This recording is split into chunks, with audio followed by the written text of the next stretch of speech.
welcome to Keep Walking, Keep Smiling.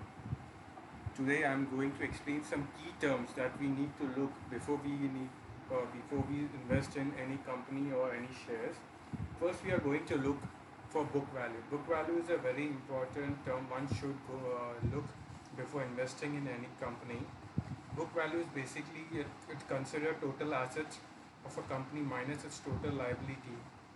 It's a very good term, or we say financial term, to take into consideration before investing, as it is the value which a shareholder or an investor can expect if the company goes belly up or liquidate in near future, or has goes through some bad weathers in coming future, or like in future.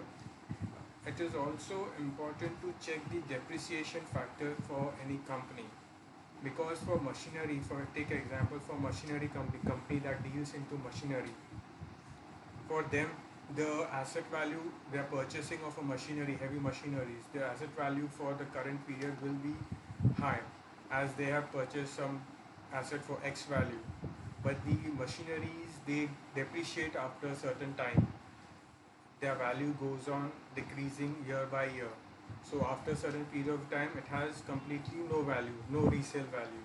So one should take into the consideration, like if you're going for a company that is into construction or machinery, for their book value will be high. So we have to take it the historical book value of that company.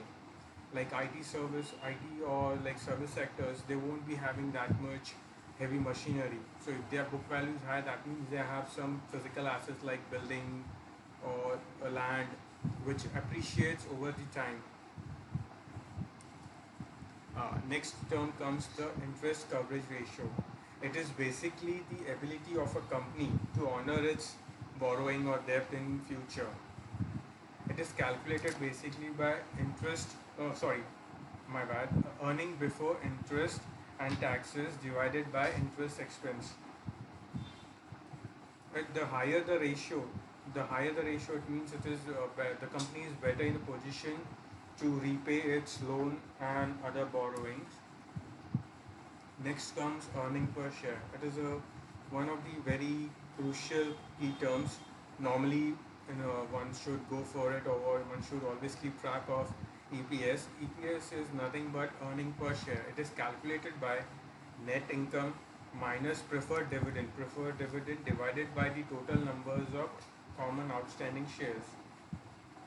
It basically indicates the money that company makes from each share. The higher the EPS means the investors are willing to pay more for that particular company to buy that particular share. Return on asset ratio. This is also a very good term, key term to go for, to look into, as this indicates how efficient the management is using its resources, the company's resources, to generate the earning for shareholder. It should be checked periodically, like every year after year, or like quarter by quarter can also be done, but preferably go for year by year, because company can be into the cyclic of up and downs of the market and everything.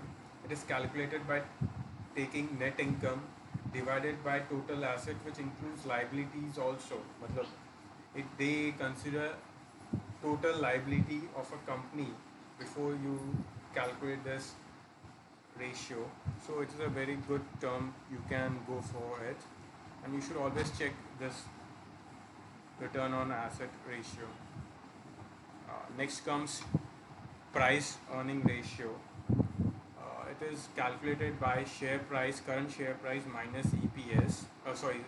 Pardon me, divided by EPS.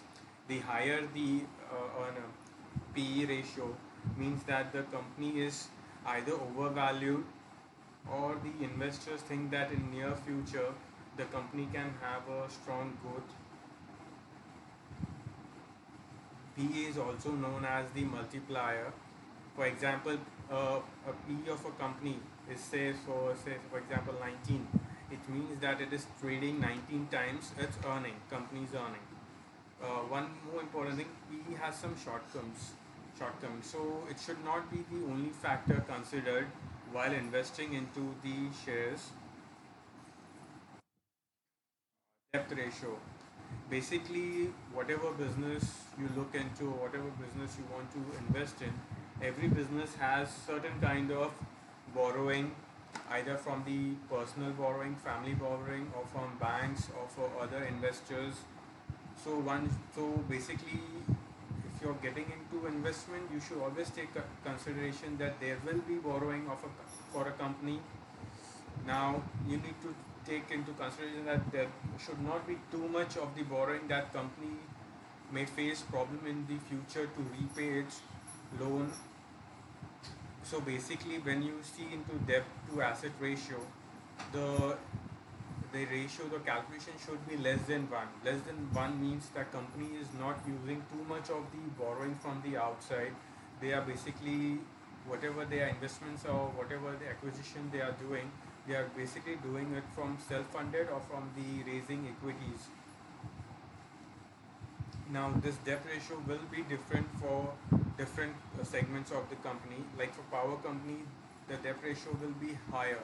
So you can't compare a power company debt ratio with the IT sector or some other service related company. So we need to take care into the consideration of same peer group, whether the debt ratio is too high compared to its market or it's like at a reasonable level.